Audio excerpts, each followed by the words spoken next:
नमस्कार, स्वागत है साहित्यिक झरोका चैनल पर। आज हम करेंगे तिब्बत के पथ पर यात्रा वृतांत के महत्वपूर्ण प्रश्न। ये यात्रा वृतांत राहुल सांकृत्यायन का है। इनका बचपन का नाम केदारनाथ था, लेकिन जैसे ही इन्होंने बौद्ध धर्म से दीक्षा ग्रहण की उसके बाद इन्होंने अपना नाम बदलकर राहुल सांकृत्यायन कर लिया। ये जो यात्रा वृतांत है इसमें नेपाल से गुजरते हुए ये तिब्बत की रोचक यात्रा का वर्णन इसमें किया है। देखिए नाम ही क्या है, तिब्बत के पथ पर, यानी तिब्बत गए जब ये कहाँ से होकर निकले, नेपाल से, और वहाँ किस प्रकार की परिस्थितियों का इनको सामना करना पड़ा वो सभी इस यात्रा वृतांत में इन्होंने संकलित किया है। तो आइए आज हम इस यात्रा वृतांत के महत्वपूर्ण प्रश्न देखते हैं जिनमें से आपकी परीक्षा उपयोगी प्रश्न हो सकते हैं। इसके साथ साथ आपको ये बताना चाहूँगी कि जो नवत्तर गद्य गौरव आपकी पुस्तक में निबंध संकलित है, ये विशेष रूप से बीए थर्ड ईयर के स्टूडेंट्स के लिए सिलेबस है। इसके सभी निबंध मैं करवा चुकी हूँ, इनके प्रश्न भी करवा चुकी हूँ। पूरी प्लेलिस्ट का जो लिंक है वो इस वीडियो के डिस्क्रिप्शन में मैं डाल दूंगी, तो आप वहाँ से कर सकते हैं। आज के प्रश्न देखते हैं। सबसे पहला प्रश्न क्या है कि तिब्बत के पथ पर यात्रा वृतांत का उद्देश्य स्पष्ट करें। यात्रा वृतांत का उद्देश्य क्या है, इस यात्रा वृतांत को लिखने का क्या उद्देश्य है लेखक का, वो हमें यहाँ पर बताना है। तो इस प्रश्न से पहले इसकी एक भूमिका तैयार करेंगे। जैसे मैं हमेशा आपको बताती हूँ, भूमिका में आपको क्या बताना है, लेखक कौन है, राहुल सांकृत्यायन है, इनके निबंध का नाम क्या है, तिब्बत के पथ पर इनकी यात्रा वृतांत है। इसके बाद आपको यहाँ पर बताना है कि राहुल सांकृत्यायन घुमक्कड़ प्रवृत्ति के थे, इसीलिए इनका यात्रा वृतांत लेखन पर विशेष इनका योगदान रहा है इस लेखन में। यहाँ पर जो यात्रा वृतांत हम बात कर रहे हैं इसमें मैंने आपको बताया था कि नेपाल से ये कहाँ जा रहे हैं, तिब्बत जा रहे हैं, यानी तिब्बत की यात्रा पर है ये। तो आप ये बताइए कि नेपाल से गुजरते हुए वहाँ के लोकप्रिय और लोक व्यवहार का सजीव चित्रण इस यात्रा वृतांत में किया है, और इस यात्रा वृतांत की प्रमुख विशेषताएं इस प्रकार है। उसके बाद आप विशेषताओं के पॉइंट्स बनाइए। देखिए यहाँ पर आपका जो ये प्रश्न है ये दो तरह से आ सकता है। एक पूछा जा सकता है कि इस यात्रा वृतांत का उद्देश्य, और दूसरा पूछा जा सकता है विशेषताएं। तो यहाँ पर जब आप विशेषताएं बताएंगे या विशेषताएं आता है तो आप लिखिए कि इस यात्रा वृतांत की विशेषताएं निम्नलिखित हैं, और अगर उद्देश्य पूछा जाता है तो आप लिखिए कि लेखक का उद्देश्य इस प्रकार है। उसके बाद आप इन पॉइंट्स को लिखिए। यहाँ पर पहला पॉइंट आप बना सकते हैं कि लोक जीवन का चित्रण। देखिए ये जो तिब्बत के पथ पर यात्रा वृतांत है इसमें तिब्बत प्रदेश की यात्रा उन्होंने की नेपाल से होते हुए, इसीलिए वहाँ के लोक जीवन का सजीव और यथार्थ चित्रण किया है। जैसा देखा, जैसा उन्होंने अनुभव किया, वैसा ही चित्रण किया है। तो यहाँ पर जो नेपाल के लोग हैं उनका रहन सहन, उनका खाना पीना, वहाँ के चरवाहों का जीवन कैसा होता है उसका चित्रण उन्होंने किया कि चरवाहे कैसे डेरे में रहते हैं, आने वाले जो मेहमान हैं उनका कैसे स्वागत करते हैं। तो जो सामान्य लोक जीवन है उसका चित्रण इन्होंने बखूबी यहाँ पर किया है, और वो भी कैसा किया है, सजीव और यथार्थ चित्र अंकित किया है अपने इस यात्रा वृतांत में। दूसरा पॉइंट आप बना सकते हैं लोक व्यवहार का चित्रण। लोक व्यवहार से मतलब क्या है कि लोगों का आपसी व्यवहार क्या है। देखिए इसमें लेखक जब जाते हैं यात्रा वृतांत पर तो कौन है, तमंग तरुण। ये मैंने आपको बताया था जब ये मैंने आपको चैप्टर करवाया था, तो तमंग तरुण है जो इनके साथ जाते हैं। ये इसके साथ साथ जो बौद्ध भिक्षु लामा, उसके साथ 8 सहयात्री इनको मिलते हैं, और ये जब नेपाल से गुजरते हुए गांव में रात को रुकते हैं, वहाँ के लोगों का व्यवहार क्या है, यानी लोगों का व्यवहार कैसा है ये हमें यहाँ पर बताना है। तो जैसे गांव में ही रुकते हैं, वहाँ लोग कैसे उनका स्वागत करते हैं, चरवाहा के डेरे पे कैसे उनके साथ व्यवहार किया जाता है। वहाँ पर जब ये नेपाल की सीमांत चौकी पर पहुँचते हैं तो पहरेदार जब लेखक और उनके सहयात्रियों को रोक लेता है, और बाद में जब हवलदार और सूबेदार उनकी जांच करते हैं तो किस प्रकार सम्मान पूर्वक उनको छोड़ दिया जाता है। और इसमें सहयोग कौन करता है, जो उस समूह में उनके साथ जाने वाला व्यक्ति है वो इस कार्य को पूर्ण करने में सहयोग करता है। तो इस तरह वहाँ के जो लोगों का आपसी व्यवहार है वो किस प्रकार एक दूसरे का सहयोग करने वाला है, एक दूसरे की समस्याओं में उनका साथ देने वाला है, आवा भगत करने वाला है, मेहमान का स्वागत करने वाला है, मेहमान इनको भगवान के रूप में पूजने वाले लोग हैं। तो यानी लोगों का व्यवहार कैसा था उसके बारे में भी यहाँ पर चित्रित किया है। इसके साथ साथ लोक संस्कृति भी आप लिख सकते हैं। लोक संस्कृति का चित्रण, देखिए वहाँ की जो संस्कृति है वो कैसी है, इसको भी आप एक पॉइंट बना सकते हैं। यहाँ पर उन्होंने खास तौर पर बौद्ध धर्म की संस्कृति का चित्रण किया है, क्योंकि उस नेपाल के उस इलाके में जो रहने वाले लोग हैं वो बौद्ध संस्कृति को मानने वाले हैं। तो यहाँ पर जो बौद्ध यात्रा के लिए जाते हैं, जो रास्ते में मानियाँ मिलती है, उनका क्या महत्व है, मानी कैसे पूजनीय है, उनके धर्म में पूजा अर्चना किस प्रकार की जाती है, तो वो सारी जो बौद्ध धर्म से जुड़ी हुई जो यहाँ पर संस्कृति है उसका चित्रण इन्होंने किया है। तो ये बात आप यहाँ पर लोक संस्कृति में भी लिख सकते हैं। उसके बाद आता है प्रकृति चित्रण।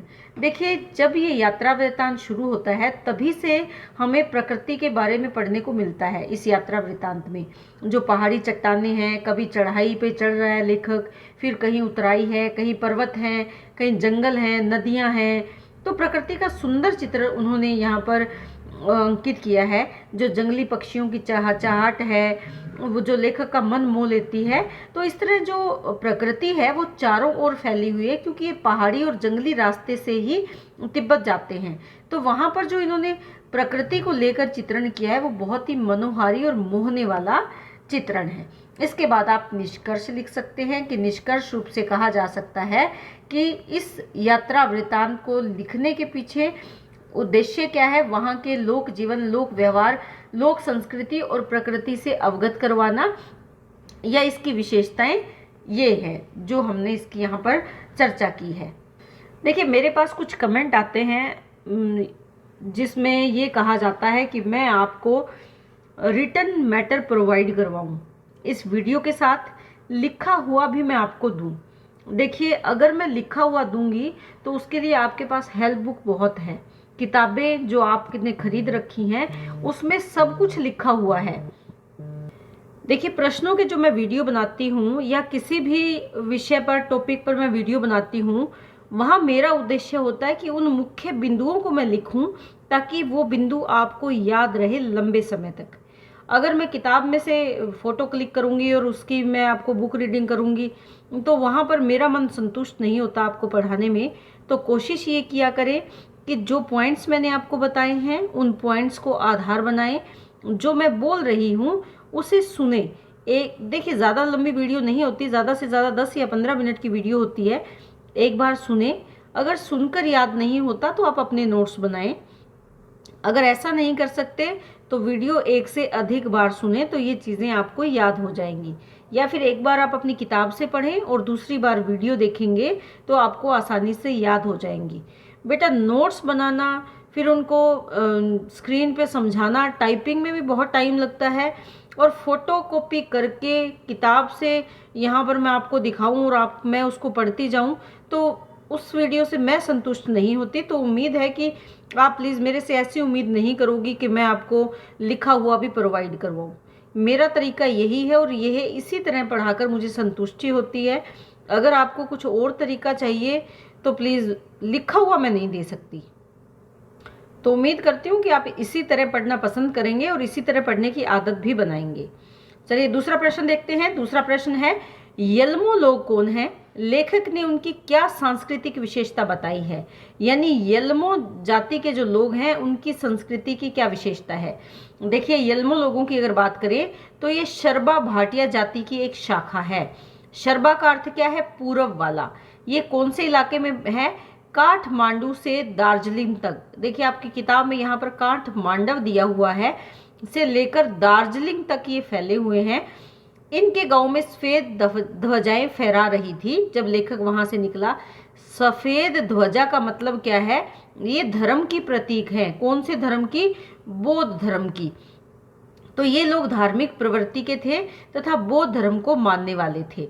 देखिए यहाँ पर संस्कृति की बात कर रहे हैं, धर्म की बात कर रहे हैं, किसकी? जो यल्मो लोग हैं। इनके गांव में मानी का होना अनिवार्य है। मानी का मतलब क्या है? देखिए छोटा मंदिर, उसे क्या कहते हैं? मानी कहते हैं।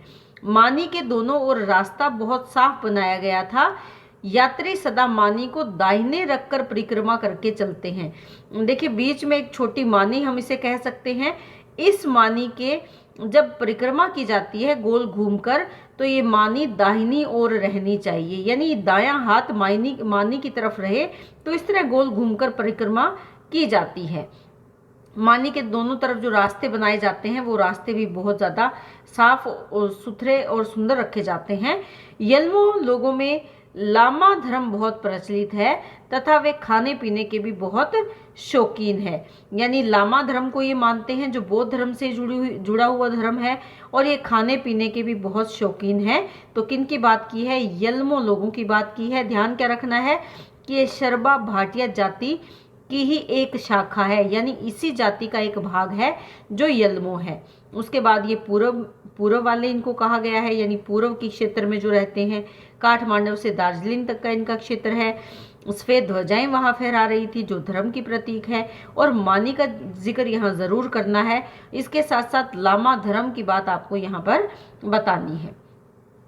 एक महत्वपूर्ण प्रश्न है कि तिब्बत के पथ पर यात्रा वृतांत के आधार पर लेखक के व्यक्तित्व की दो विशेषताएं बताइए। दो विशेषताएं यहाँ पर सबसे पहले आपको क्या बताएंगे कि तिब्बत के पथ पर यात्रा वृतांत के लेखक कौन है? राहुल सांकृत्यायन है, और ये इनका एक प्रसिद्ध यात्रा वृतांत है। इस यात्रा वृतांत के आधार पर लेखक के व्यक्तित्व की दो विशेषताएं निम्नलिखित हैं। पहली विशेषता क्या है? घुमक्कड़ प्रवृत्ति या घूमने का शौक। देखिए लेखक के अंदर घूमने का खूब जुनून है, और इसी के कारण वो तिब्बत की यात्रा करना चाहता है। ये उस समय की बात है जब भारत में तिब्बत की यात्रा पर प्रतिबंध था, यानी भारत की तरफ से तिब्बत जाना एक कठिन काम था। लेकिन अपने इसी जुनून के कारण वो बौद्ध भिक्षु का रूप धारण करके गैर कानूनी रूप से तिब्बत में प्रवेश कर जाता है, और ये किसके कारण? क्योंकि उन्हें घूमने का बहुत ज़्यादा शौक है। दूसरा है खाने के शौकीन। देखिए खाने के शौकीन का अगर बात करें तो लेखक इस पूरे घटनाक्रम में या यात्रा वृतांत में अगर देखें तो लेखक खाने का शौकीन है। इस पूरे यात्रा वृतांत में दूध, दही, लस्सी, मक्खन, ऐसी बहुत सी खाने की बातों का जिक्र लेखक करता है जो वो यात्रा के दौरान इस्तेमाल करता है या खाता है। इसके साथ साथ जो यात्रा के दौरान उसके अन्य साथी है वो थुकप्पा सत्तू खाकर अपना काम चलाते हैं, लेकिन वो अपने लिए भात बनवाता है। कौन? लेखक। सत्तू यानी जो एक तरह से किसी का उबला हुआ पानी हो सकता है, लेकिन लेखक वहाँ पर भात यानी चावल खाता है, जंगली साग और भुनी हुई मछली का झोल खाता है, अंडे और मांस भी खाता है।